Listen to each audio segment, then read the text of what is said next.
Hey, tourpreneurs, it's Mitch Bach, and just a quick note before we begin today's episode. Tourpreneur is currently sponsored by Google. We're thankful for their support of our community, and we are offering with them a completely free course helping you unlock the power and potential of Google's Things to Do program, which is specifically helping tour operators add their tours to Google in new ways that gives you new exposure and more direct bookings. To learn more, go to tourpreneur.com/Google. And as always, show notes, more resources, links to our newsletter, our business coaching community, and so much more are available on tourpreneur.com. Now to the episode. Hello, Tourpreneur community, and I'm very happy today to be bringing you another keynote podcast with a well-known guy around the world in innovation, Marc Mecky. Today's guest is Marc Mecky, and Marc is an innovation expert.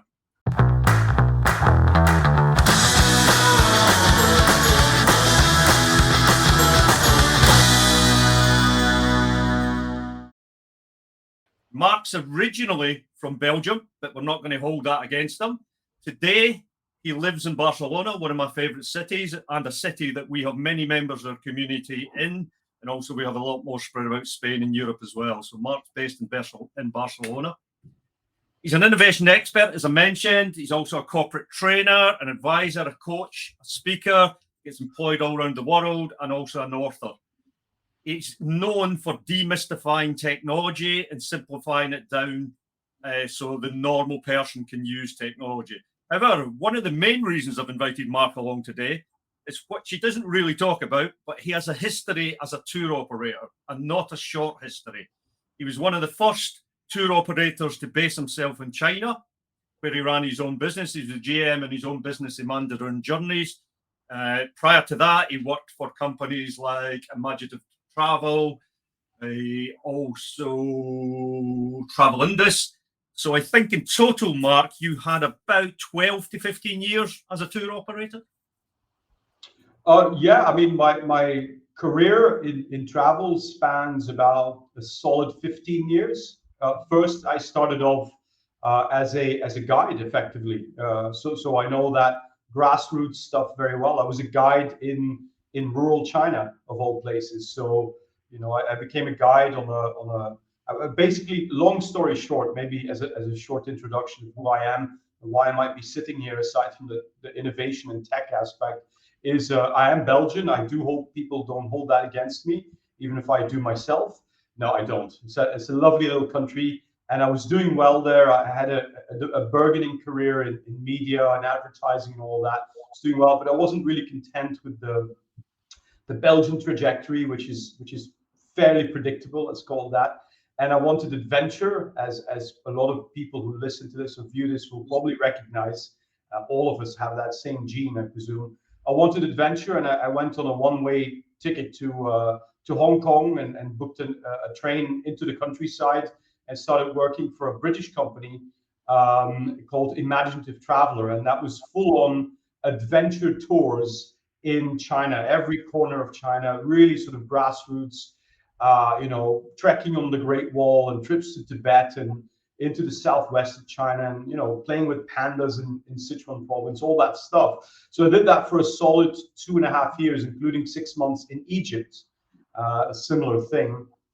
And on the heels of that, I started realizing, I did a short stint in London after that for a British tour operator that is still in existence, kind of set up their China department. They wanted to get into the Far East as well. And then I wanted to leave again. Even London was too comfortable and safe for me. So I went back to China. And long story short, I founded Mandarin Journeys because I realized there was a market for doing real tailor-made trips into the heartland of China, because much of it was being sold back then was all the same giant Chinese DMCs selling the same product to the foreign tour operators who will then market it to mass market. And it was all the same: Beijing, Yangtze River, a day in Shanghai, quick trip to Guilin and end in Hong Kong, that sort of thing, which was adventurous enough for many people. But there was this growing mass of people, driven a lot of it by the early exploits of G Adventures, right? They were sort of coming up at the same time, where it was all about real adventure. And so I started Mandarin Journeys trying to tap into that, but I went straight up market. I realized very quickly that while it's great fun to do the grassroots stuff and the hiking and the trekking yourself as a guide when you're being paid for it, it's a whole other ballgame when you have to organize that and make money off it, because obviously the margins are very different. So I went really up market, but retaining that sort of spirit of it's tailor-made, but it's not luxury in the conventional sense. We're still going to go off-road, off-piste, whatever you want to call it, and look for adventure, but we're just going to do it in a tailor-made kind of high-end way, which means everything's really taken care of. And so that's what I did for 10 years, and I did pretty well with that. Yeah. So Mandarin Journeys was my long stint in the travel industry. Fantastic. So just for our audience here of tourpreneurs, something Mark mentioned there, which is nothing to do with, well, maybe it is something to do with innovation, is he went up market. Now, this is just, it's not about this podcast, just a feeling. Some of you have seen me comment on the group about this. We're about to go into a really challenging financial time around the world. And going up market is a strategy that can make you survive over quite tough times that are coming, I believe. Up market, higher margin, maybe less customers, but it is a good business strategy in the current situation to go up market. Anyway, on to innovation. So in today's world, Mark, innovation probably matters more than it ever has. And I say that in a bigger picture rather than just tourism and tour operators. There's a lot happening in the world, good and bad. And the only way we seem to be going to be getting out of all of these issues is by being smart and by innovating. However, you say the word innovation to a room of 10 small tour operators, everybody will have a different opinion on what it is. So what is innovation? Especially what is innovation regards tourism? Yeah, so it's obviously a very good and relevant question because it is driving so much renewal in every industry. Innovation is the antidote to volatility, really, and that's what we're seeing in the world, and that's not going to end as we're all figuring out. Right? We just come out of COVID, or we haven't really. It's a different story. There might be round 5, 6, 7, and 8 of this whole thing, but at the same time, everything else is kicking off. Right? We have Ukraine, we have the heat waves, we have geopolitical things. Now we're standing, at the precipice of potentially a global recession. So this stuff is not going to end. So innovation is the antidote. What I would say is that I think the most important message to get across from the very get-go, every single time, which I go preaching around the world, is when you mention the word innovation, for a lot of people, their eyes glaze over because they think you're immediately going to be speaking about technology. Right, that happens all the time. You mention the word innovation, and people think, "Oh, here we go, tech." And unless you are a bit of a tech head, a little bit of a nerd, like myself, like many of my colleagues who've been, sort of closet nerds for the best part of their lives. I remained a nerd even when I was running a tour operator company. I'm sort of relentlessly always integrated new technology in my business. But what I want to get across is that innovation is not primarily about technology. It never has been. We've been innovating for 10,000 years, right? For more than that, but 10,000 years roughly since the Neolithic, the early days, 10,000 years ago, when the first tribes settled around the Eastern Mediterranean in the beginning of the Neolithic period. We've been innovating relentlessly. And most of that was not about technology, at least not in the way that we know technology today. When we think about tech, we sort of equivocate that to digital, right? Tech is digital now. And because those two have been ascending in parallel, the rise of technology has sort of gone with the rise in GDP and the rise in innovation. So now we equate technology and innovation. And that's the first thing we have to really dispel, because if you don't do that, if you don't really hammer it into people that innovation is not primarily about technology, then as soon as you mention the need for innovation, 75% of people sort of tune out because they go, well, I'm not into tech.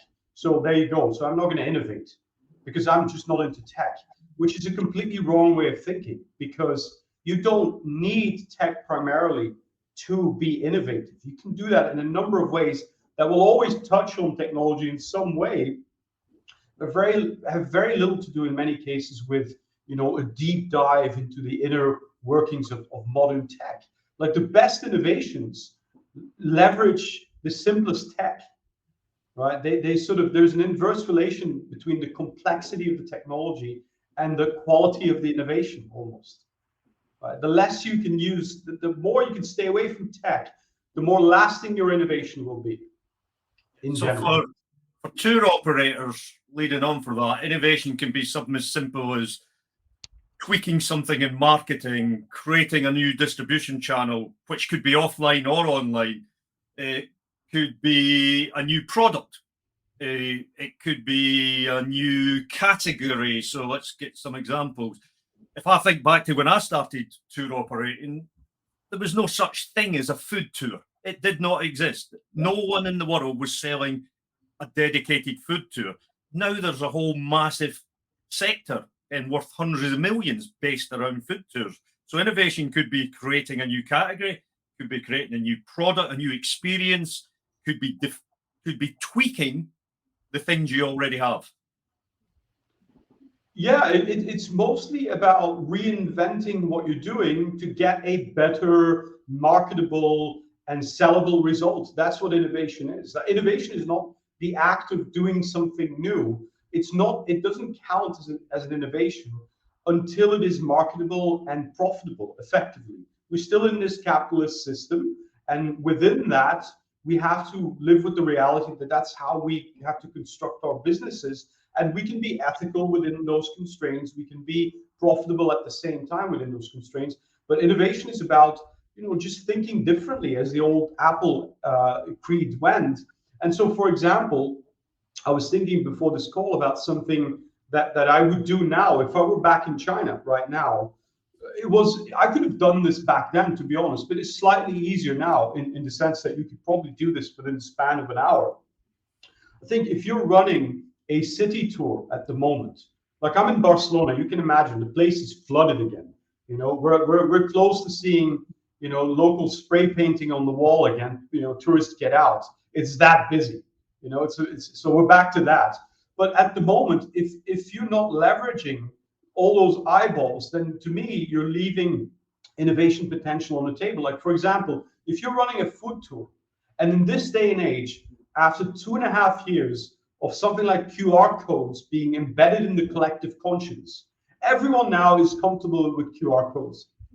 They never had a full breakthrough before COVID. Thanks to COVID, QR codes are now an accepted, retained technology. So if you're not walking around with a giant QR code on your back as a tour leader, you're missing out. Because what can you do, for example? What would I do is I would have a giant QR code, and below that I would say just the word curious with a question mark, or curious about food, question mark, pointed this.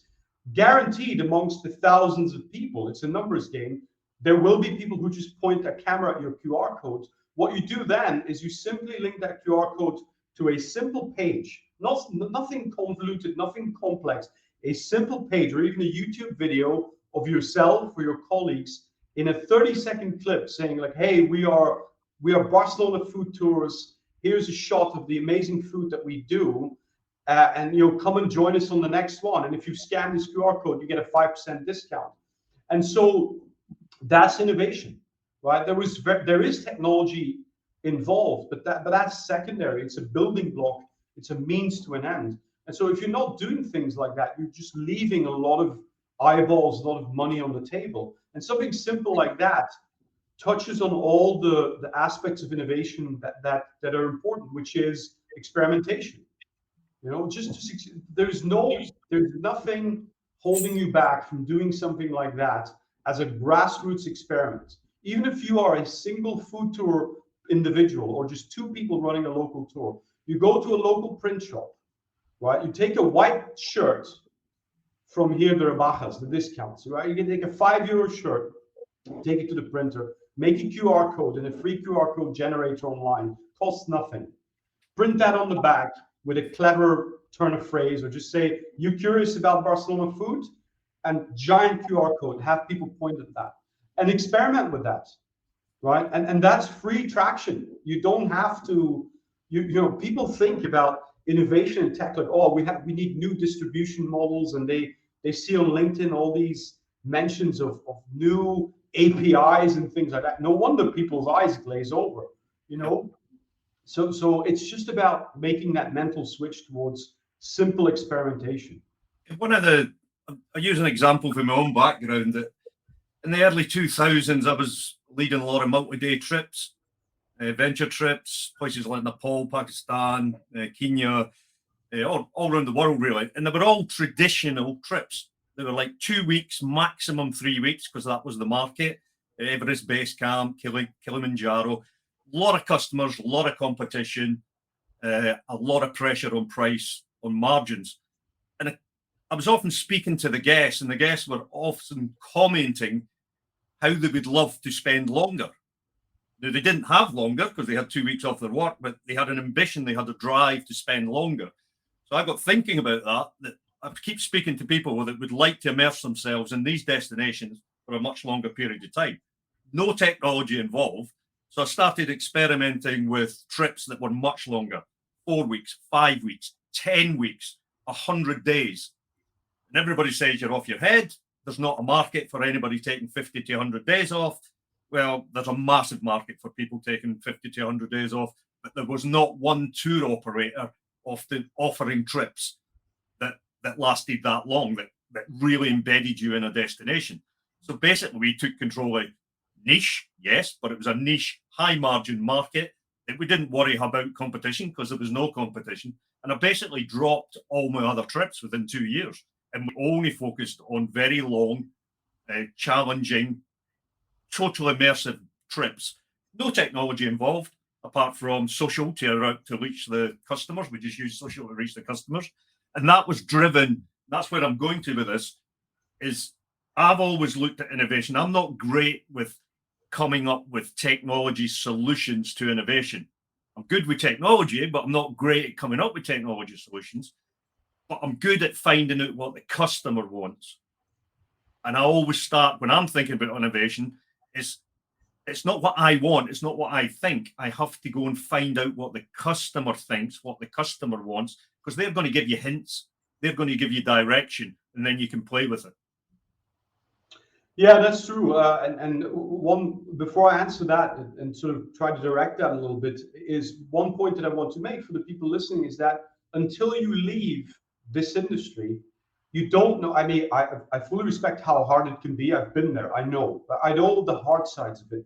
But one thing you don't really appreciate until you leave it is how good you have it in the sense of your innovation potential. In the sense that you in one of the few industries where you have, on the whole, I'm not speaking for everyone, just generally speaking, certainly in terms of activities, unless you have, you know, buses and all that. But let's talk about the food tours and the small operators and all that. You generally have no inventory to take care of. You don't have giant amounts of inventory of stuff to take care of. You have a very manageable overhead in general, and you're one of the few industries in the whole world where you get paid up front. That was the big one for me when I left the industry, getting used to getting paid 30 days, 60 days after you do something. You don't realize how good you have it in this industry, where you just take it for granted that people pay you a deposit or the whole thing up front. Positive cash flow. Like that environment, most of the other industries would kill for that, because it gives you the space to experiment. Getting back to that, is that experimental mindset where you can run small experiments. And then going into what you're saying, which is very true, if there's one paradigm, one set of pillars that innovation has been predicated on, again, for 10,000 years, it's that idea, that concept, that innovation always starts with the observation of needs. And that's something that most corporates even sin against all the time, right? Most innovation still, and that's why it fails most of the time, it's called innovation theater. Most innovation fails because they skip that step and they go straight into let us, whoever us is, let us come up with something clever, smart, and innovative that we believe the market needs, and then spend money on building that thing and then test it in the market. And more often than not, unless you're very lucky or you're really, really bright, which many of us are, but not quite that bright because the market is dynamic. It changes all the time. Unless you have that observational step first, you're setting yourself up for failure. And this is, this is not new. I keep going back to the Neolithic because I'm a history buff, and because in this context it's important, because look at the innovations in the world that have been the enduring innovations that have lasted not for a few decades, but for thousands and thousands of years. I always go back to something like, for example, arrowheads, right? The oldest arrowheads that were ever found were about 65,000 years old. Now, how does something like that, an arrowhead that's been in consistent use for 65,000 years, you name me one other product that we have today that has any reasonable prospect of surviving 65,000 years? You think we'll be dealing with iPhones 65,000 years from now? There are very few items that have that kind of durability. And the reason why, there's one fundamental reason why. It's not tech, because it's a piece of rock. So it's not tech. So what is it? Well, it's the observational side of it. It's the fact that the item in this case that was invented, was created because the people who made it observed those needs from a very personal, up-close perspective, time and time again. In this case, because they were in the same tribes, they were the same people who had that need. So understanding and observing the need is key to coming up with new ideas for innovation. And there's one particular kind of need that I always talk about in the context of innovation when I do training and all of that, is the concept of latent needs. Latent meaning hidden. And what does that mean, hidden needs? It means that in most cases, people will not tell you what they want because they don't know what they want, or in most cases, because they don't know how to express their desire for that. People always behave differently than if you ask them what they want. They'll usually give you a lot of answers, but very few of them will actually be what they need. You only get to the heart of those by observing people. It's observational. You see how they behave, what they do, how they act. And that's where the clues are of how you create a new innovation. So one of the best examples that I can give, which is not directly from tourism, but I think it's one of the most beautiful examples of this practice we call design thinking, which is just another word for innovation thinking, is, in much of Africa, you have this reality of drought. Unfortunately, you have people from tribes and communities who have to get water every day. And so they have people who have to drag these canisters on their shoulders or on their heads, as they still do in Africa. They have to walk for miles and miles to wells to fill that up and walk back to the community.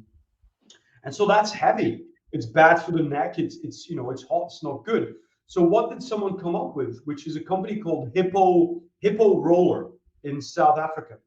Just by observing what happens, they thought, like, let's just see what actually physically happens in those communities.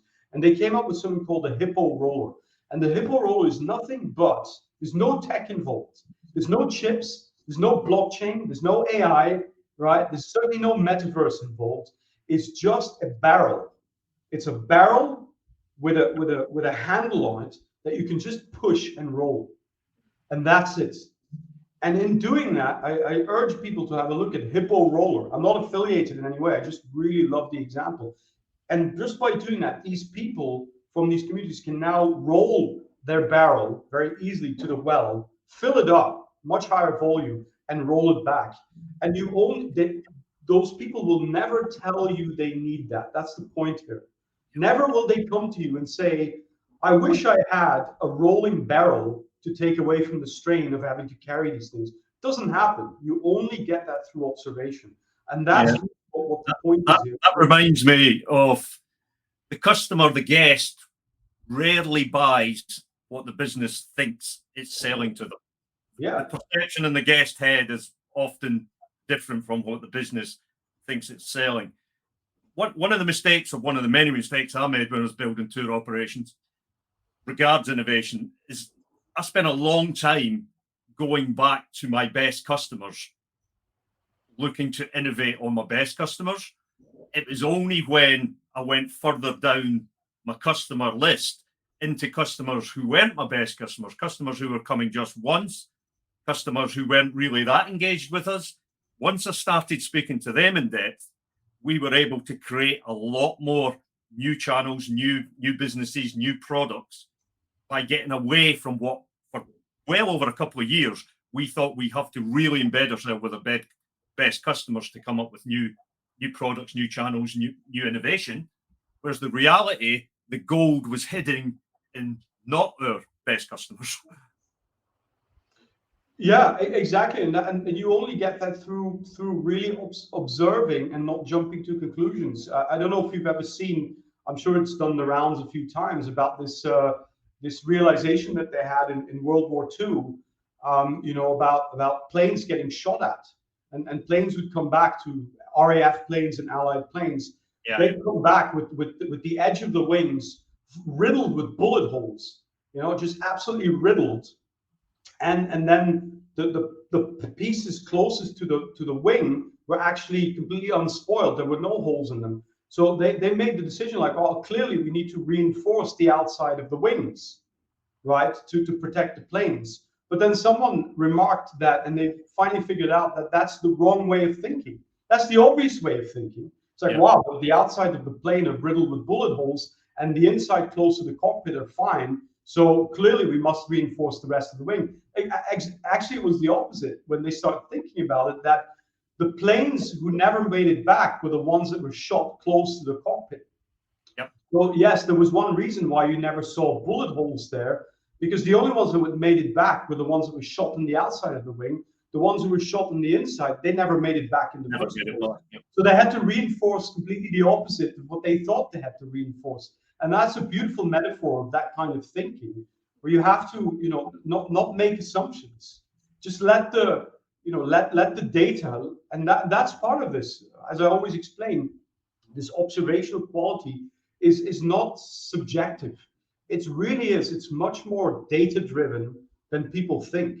Is let the data guide you towards good decision making. And observing is what if it's nothing more than collecting data, right? Yeah. One of the questions I get when I'm speaking with operators a lot is normally operators, not new operators, because they're excited, they've come up with a new experience of the new product, and they're in it. It's normally operators that have been operating for a reasonable period of time, they're bedded in with what they're doing, and they're sorry in a, how do I come up with a new idea? They're under pressure. They can see something happening in the business. They can feel it. It's in their gut. They're under pressure for margins. They're under pressure for competition. They're under pressure from the chaos that's going on in the world. Things are not quite right. And they feel this pressure to come up with new ideas, but they're struggling to come up with new ideas. Now, I have some views on this, which I'll mouth off later, but how should they come up with new ideas, especially the ones who are feeling under pressure at the moment? Well, you come up with ideas by letting the quote unquote data guide you towards new ideas. I mean, there is this principle in innovation and design thinking. Design thinking is a process and methodology. It's just a word, right? It's just a phrase. But what it implies is that there is a form of structure to innovation that says that you go from what is called empathizing, and empathizing in this case means observing, collecting data. It doesn't mean personal empathy where I try to see how Pete's feeling today and try to relate. That's personal empathy. That's important, right? That's a baseline. We're going to assume that none of us here are sociopaths, but it's not that kind of empathy. We're talking about organizational empathy, which is you empathize, you collect data, which is observation. See, like, keep an eye, instead of running your tours as some kind of run-of-the-mill rote repeat thing, you observe every act that people take, where they go to the bathroom, how long they stop, when their eyes frown, when they seem unexpectedly delighted, and you keep a record of all of that, right? You collect data, empathize, and then the next stage is ideate. Ideate is coming up with ideas, and it's very difficult to do that without any data to test it against. That's the problem, is that anyone can come up with an idea, But as the startup world knows, and as the venture capital world will tell you, an idea in itself is worthless. A good idea has no value whatsoever, which usually makes people go, oh, no, but I have so many great ideas. An idea is worthless unless it's manifest, unless it turned into a manifest solution. So you start with the empathy side, data collection, then ideation, and then the next step is experimentation. So it's always empathize, ideate, experiment. And experiment means, for example, I went through this in China. I used to take people up to the Great Wall and we went hiking. And so I noticed that when we went hiking there, that people would love to take breaks, and they love to take breaks on top of the watchtowers, the higher points of the Great Wall. So I saw that. So I took note of that, a mental note, like, okay, so the break is an important component, clearly, of the hike, right? We think of hiking as the hike is the important part. That's why it's called hiking. But I started realizing that the break was actually a very important component of that. So one day I decided, like, let's leverage the break. And so I took, along with my colleague, my support guide, we took some stuff. We took a tent, and we took binoculars and a simple camping set and some catering that we brought in from a nearby hotel. And I thought, like, let's turn the break into an experience of it in its own right. And so we set up these mini campsites on top of the Great Wall with pre-recorded. I sort of had pre-recorded history of the Mongol invasion, all of that, with a soundtrack, very sort of Lord of the Ringsy. And so what it turned out to become is that actually the hike became a secondary event in those experiences. In fact, nobody spoke about the hike afterwards anymore. They all spoke about the break. And so I realized that what I needed to sell was sort of the inverse space again, the opposite of what you try to see. Not the sculpture, but the components that you take away to build the sculpture is where the magic was. And so that became the experience. And that's a good example of that. Myself, because I struggled with new ideas myself, my kind of solution was I've literally got dozens and dozens of these lying about, just little black books I had in my pocket all the time. And I became a thief. I became a thief of ideas.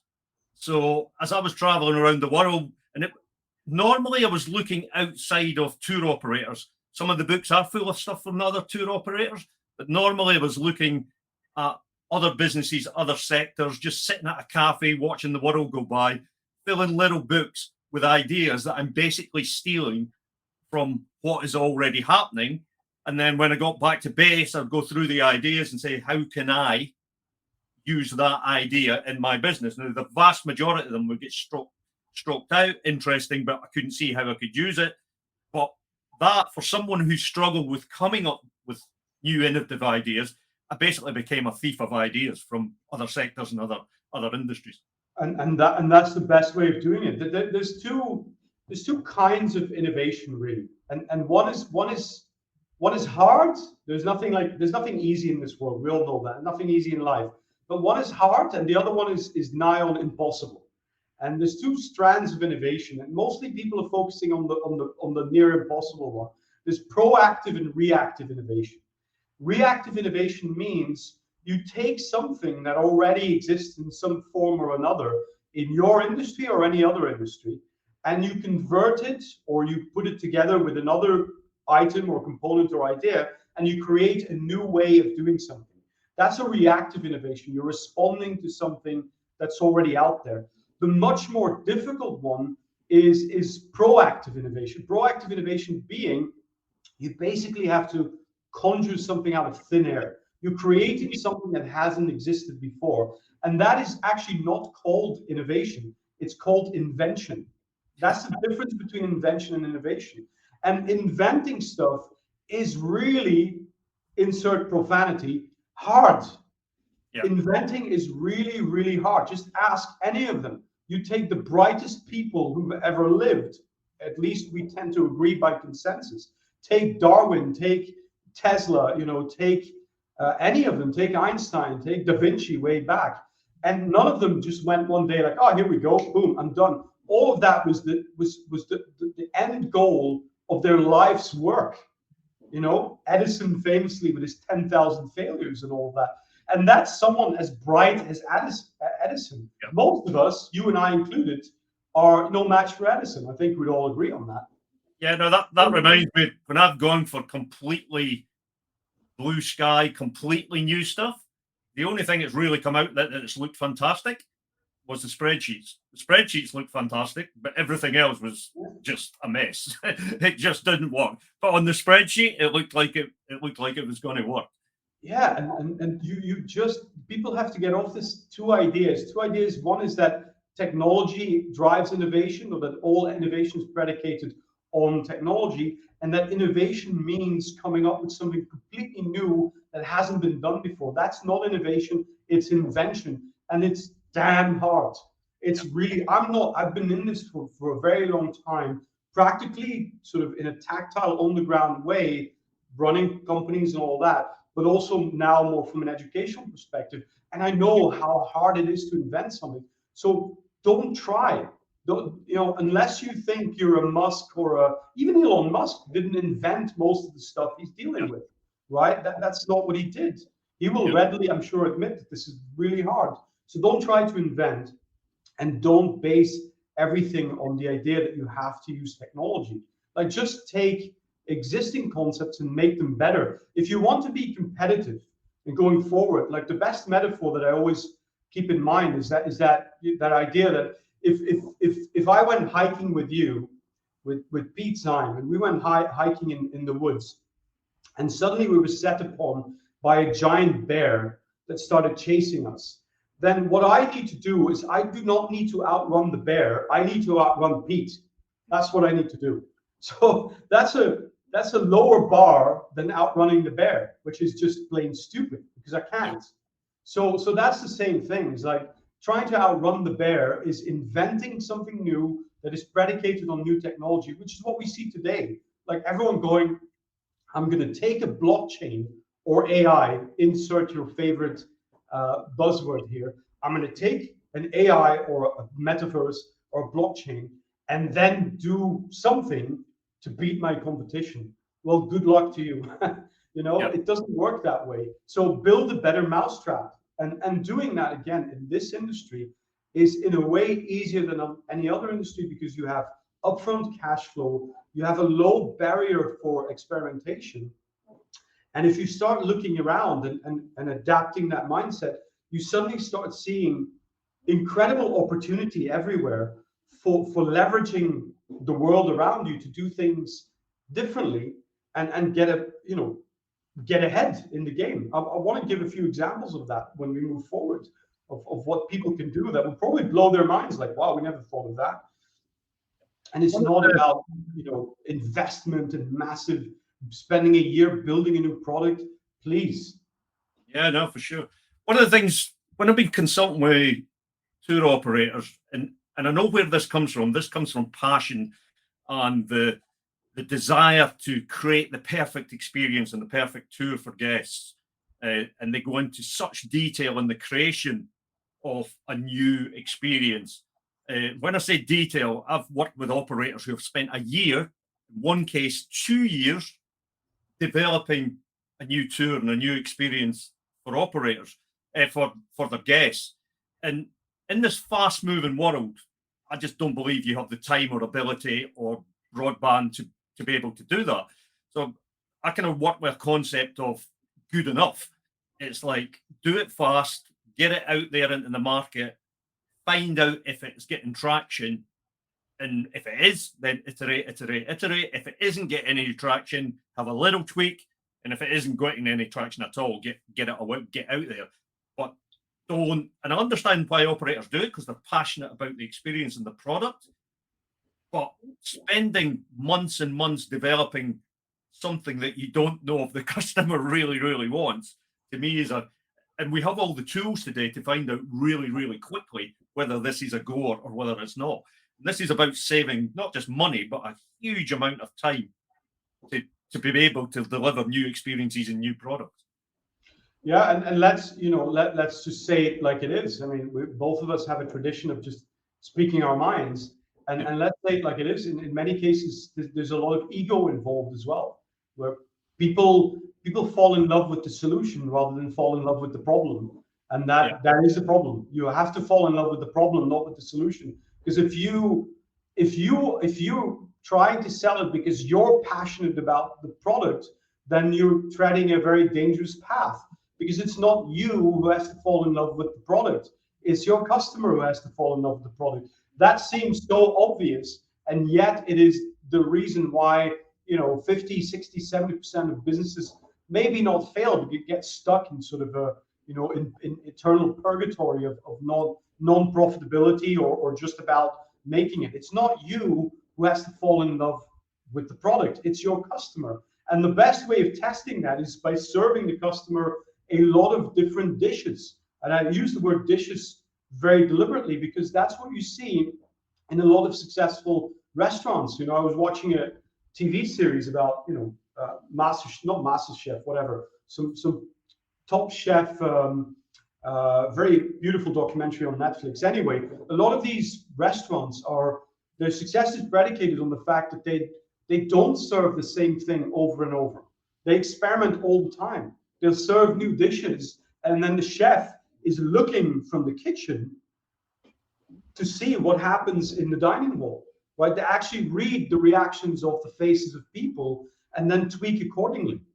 And it's only the ones who fall in love with their own product, who stubbornly sort of insist that they have the right dish and it needs to be served that way. Those are the ones that get chewed out by Gordon Ramsay for violating the first principle of customer service, which is you build it for them. So you have the freedom to experiment and come up with new ideas, both in the product, but also in the marketing of the product, in how you attract eyeballs. There too, we need to get to a much more experimental mindset, because everyone, you do ads and stuff like that, and everyone runs the same ads on the same looking Instagram campaigns to the same audience. And so you're completely, 90% of your ad budget is effectively blown from the get-go, because you're fishing in the exact same overfished pond, while there are other ponds that are full of fish that you're just not even, you've turned your back on. That's not a good way of getting there. And it's, again, that experimental mindset. Yeah, some of the entrepreneurs on this listening in will have heard me mention this before, but I spent a lot of money on Facebook ads when Facebook first came along, when it went into an ad model to learn the system. And the combination of PPC and Facebook, we did a lot of marketing of products that did not exist, experiences that did not exist. We'd have 5 to 10 experiences out there testing the market that just didn't exist. We hadn't built the things. And when we did the analysis of it, the money, the time it was saving us was eye-watering, absolutely eye-watering, because we were rapidly finding what the market wanted, and we'd spent some money finding out what the market hadn't wanted. But compared with developing that trip or developing that tour and then going into the bun fight of spending money on it, and we're talking months, if not years, and a whole painful journey, we got it down to a quick fire, get the ads out there, get the iterations of the ads out there. Are they working? Are they not? When we had the ones that worked, we doubled down on them. And it became an incredibly cheap way of acquiring clients compared with the way we were doing it previously. And we only use 2 routes. We only use PPC and Facebook ads. Yeah, and I mean, nothing against ads. I mean, it works, and you find an experimental way of doing it. But there are it's just about that experimental mindset. There are other ways, if you're a small operator, to attract eyeballs, and it's not always about throwing money at it. It's you should, in this day and age, with what is happening, what is coming, we already know. I presume that you might agree with that. I don't know. You tell me. But we're sort of presuming that next year is going to be quite difficult. The winter period might be quite difficult, because even though we're celebrating the great reopening of tourism, things are going well. There is still, a problem with, if you don't get past next winter, then what's your 2023 going to look like? Ad budgets are going to have to increase. A lot of the big operators are making a lot of money So they're replenishing their coffers to drive up ad budgets, which means you're going to be bidding against, as it was before, you're going to be outbid by just about everyone. So you have to find other sort of guerrilla tactics to fight in this battle that is not just coming, but it's going to continue. It's not going to stop. And so you have to, bringing technology into it a little bit. If you're smart about this, I am convinced, because I've been through it myself, that you can, and that should be sort of the aim in my estimation. You should be able to reduce the amount of time you spent on your business through smart use of technology. You should be able to reduce your time overhead by 20% while increasing your margins to, if you're not there already, at least 20%. But if you can't get there, in that delta is sort of the difference between success and just about making it, or just being gone the next time something bad happens geopolitically. Like, find a way to reduce your overhead in time and cost by 20% and get your margins up to at least 20%. If you can do that, you're in the sweet spot. You're in the zone. That's where I always aim to be, and I got consistently. And then you're humming along, because suddenly you have more time. You got 20% of your time back, which means you have more time for that all-important aspect, which is experimentation with new ideas, new tools, rapid iteration. Most of the people don't have the time for the experimentation. That's a big problem, right? We're running up to the eyeballs in tours right now just to survive the next downturn. You don't have time for experimentation. Well, that's just a feast to famine paradigm, and that never works in any business, right? Certainly, the market at the moment, our tourpreneur community at the moment, everyone is focused on execution at the moment. That is just a given. Everyone, the big guys, the medium-sized guys, the small guys and girls who are just running a one-person operation or a 2-3 person operation, everyone is focused on execution, because everyone's trying to get cash in to address balance sheets from, we know what happened before, slight worries about what's coming in the winter. So everyone's focused on execution, and I totally get that. Done it myself for years, just focus on execution. But at some point, if you're going to cope with all of these challenges, I do really want the community to really try and manage their diary so they can spare some time in their life for innovation. Like, execute. That's what drives the cash flow. That's what gets the business in. But you can become, you've heard me say it before, you become busy fools, right? You can get more customers. You can get a bigger business. You can get more staff. But is the business working to its optimum? Is the business making you more net profit? If it isn't, you're becoming a busy fool. And the only way out in this crazy market that we're in this crazy world at the moment, is by doing things differently. It's not by keep doing the same things just faster and faster and faster. That will work for a very small amount of businesses, normally scaled businesses, which 95% of our community is not scaled to that size. Therefore, the way we will become, which is a mantra, more profitable operators, is by finding this innovation within all of our businesses. And it does exist there. It just needs time to be dedicated to finding that innovation that we can deliver to the guest. Yeah, and it's possible, right? Otherwise, you get stuck in that linear path where, like you said, it's a completely 45-degree angled line up. Yes, you're doing better, but you need to hire more staff and your costs go up and your net profit is therefore not higher. So you're trying to scale it further, but then you need more staff. And then, of course, the stakes just go up. Your net profit is not going up necessarily or marginally, but the stakes go up because the next downturn, you might have to lay off a lot more people or you stuck with a much higher overhead. And that's frightening, right? And that's just not good for your heart. You stay healthy through all this. So you don't need hockey stick growth, but at least the curve should be bending ever so slightly, right? To make it healthy and worthwhile, even towards a potential acquisition at some point. If you want to exit it, make that curve slightly bend upwards, because that's attractive to a potential buyer. It means you figured out the business. And again, innovation, for example, what I did, and I'm of course have to be sensible about this, but I'm all for localized employment, make sure local community benefits. but you have to decide where and when. One of the things I did is I figured out these ways of attracting eyeballs for free, which I want to give an example of, like a hack that most people will be unaware of that did really well for me, even back in the day. And so using slightly towards tech, but in the most simple way. And then also, for example, what I did is I hired a virtual assistant. You have places like the Philippines where I had a virtual assistant which I paid by their market standards overpaid, right? And in full transparency, I paid 600 euros a month. And that was not quite full time, it was about 30 hours a week. And that was way above the market standard. So I wasn't trying to exploit anyone.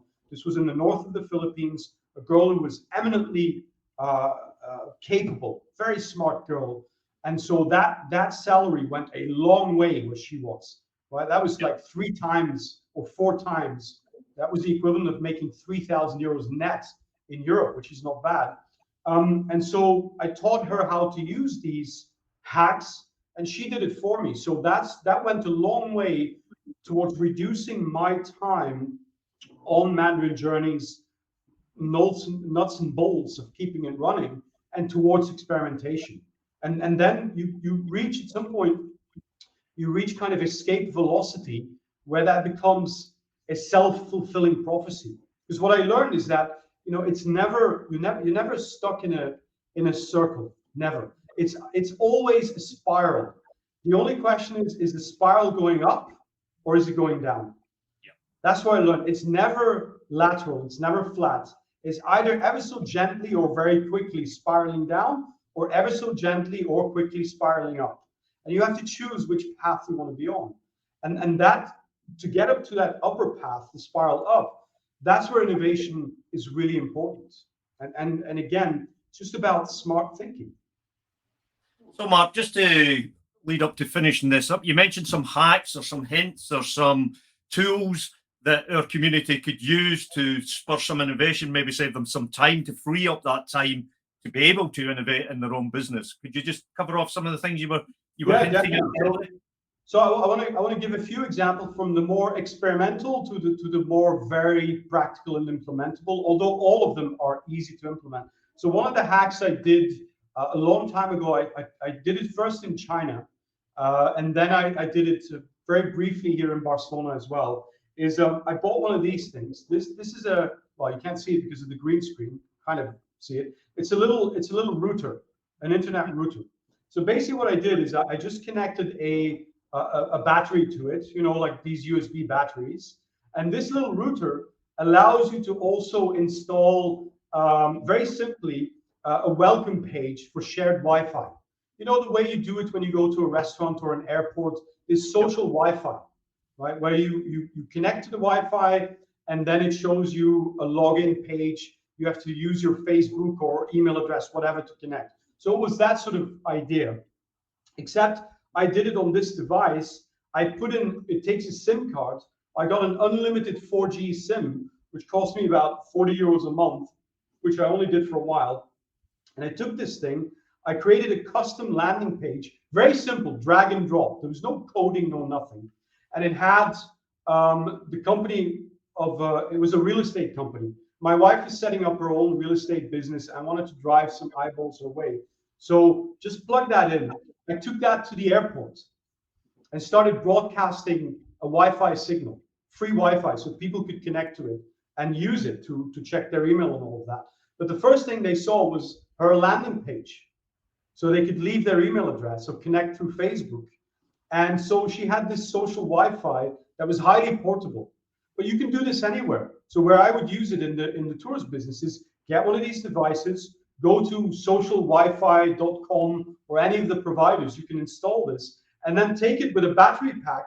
It's tiny, you can just drop it in a bag and go sit next to the cruise terminal or the airport arrivals hall or in the lobby of the top 5-star hotel and have people connect and do a little city guide in there or just a welcome page. And you're collecting not just, anonymous Facebook eyeballs of which you don't know the relevance. You're connecting people, you're aggregating people in the destination, most of which are likely to be tourists. So you're at the source of collecting data.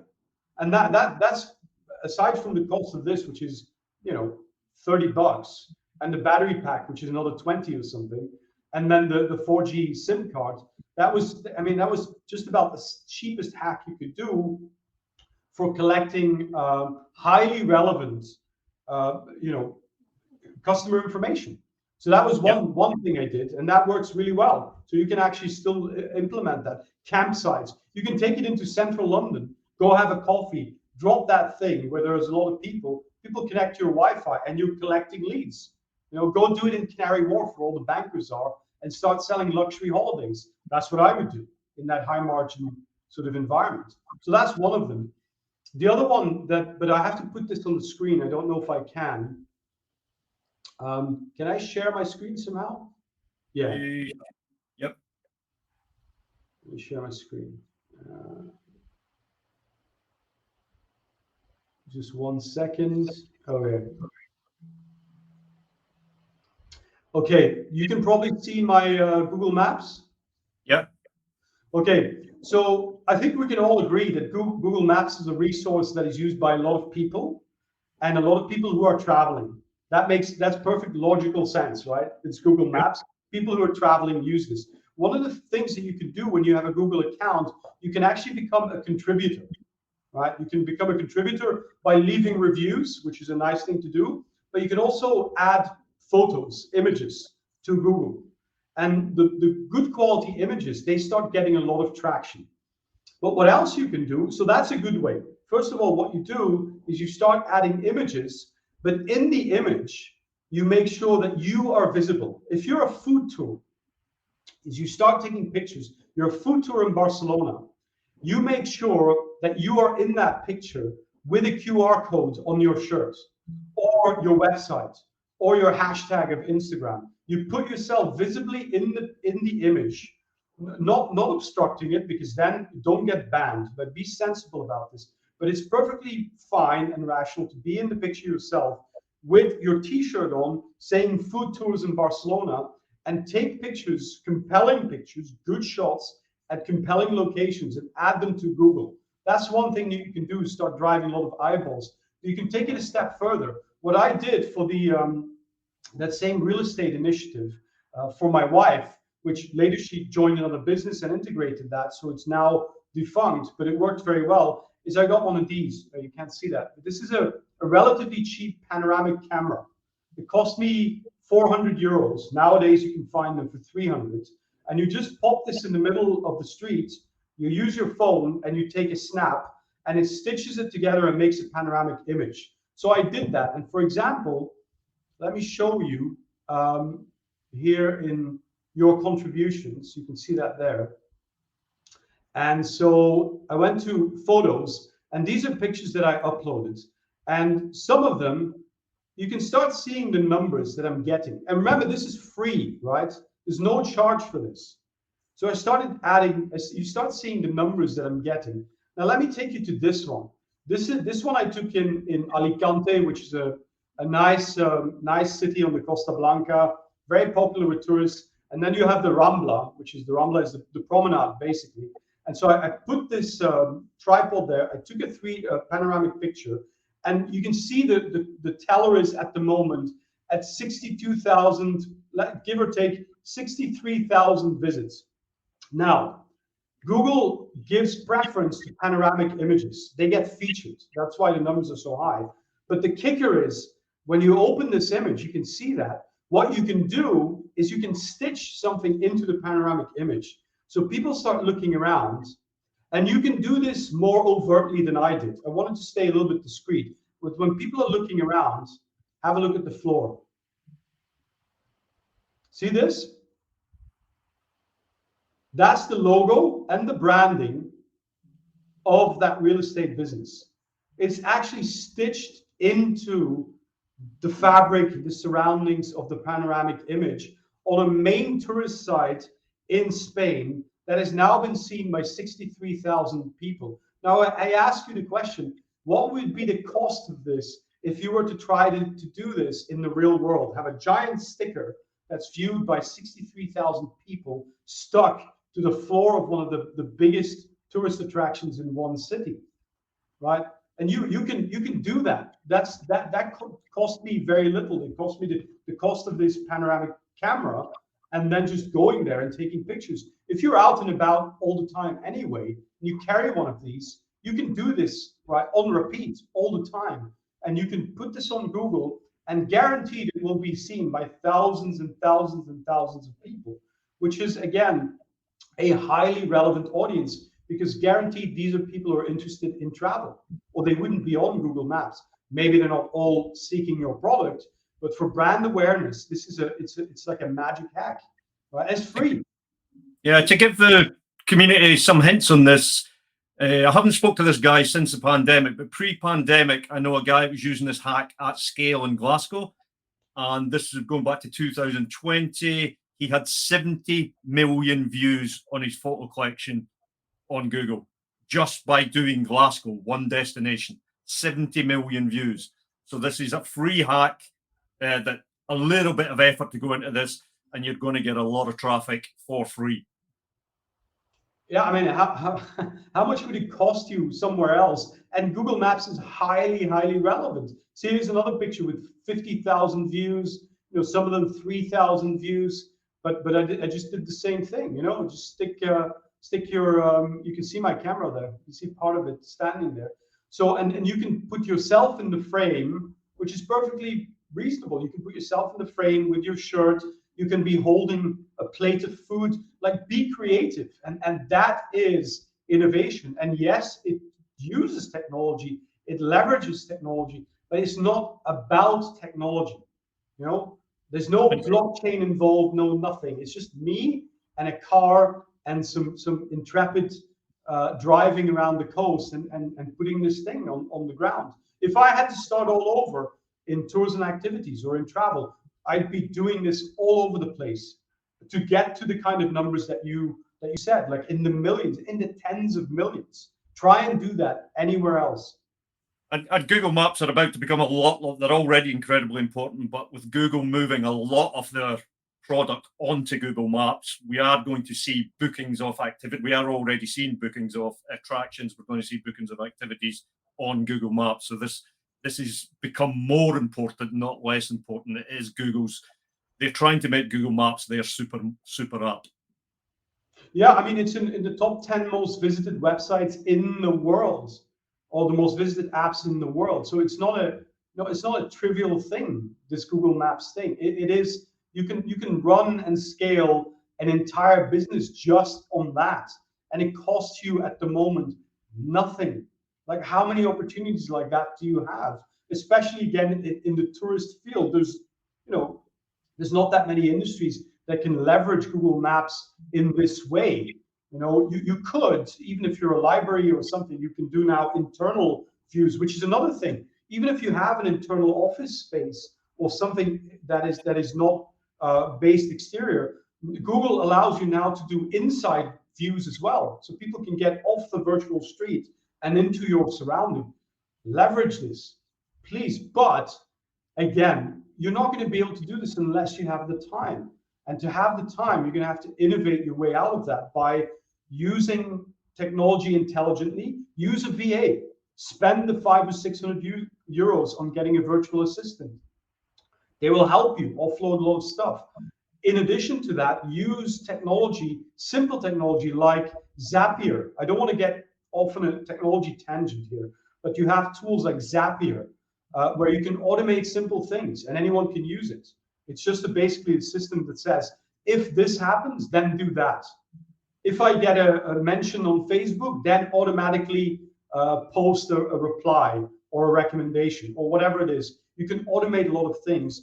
The goal should be, once again, because it's realistic, I know that, reclaim 20% of your time.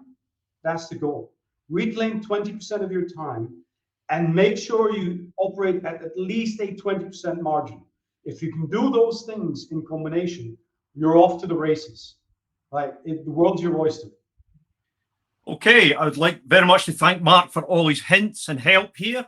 Remember what our purpose is, guys and girls. We want to make the community more profitable. We're all about getting the tour operator, which is a small business in the majority, a more profitable operator. We're about to go into some challenging times, I believe, and many other people believe. So it's all about innovation on what you're doing. Let's innovate on our experiences. Don't let's become busy fools just chasing more and more customers. Let's make sure what we're doing is delivering at the correct profit margins to help you, to give you that spare headroom in your business, to give you time to really enjoy being an operator and don't just be a busy fool. Thanks very much, Mark. That was fantastic. My pleasure. Thank you, Pete, and everyone.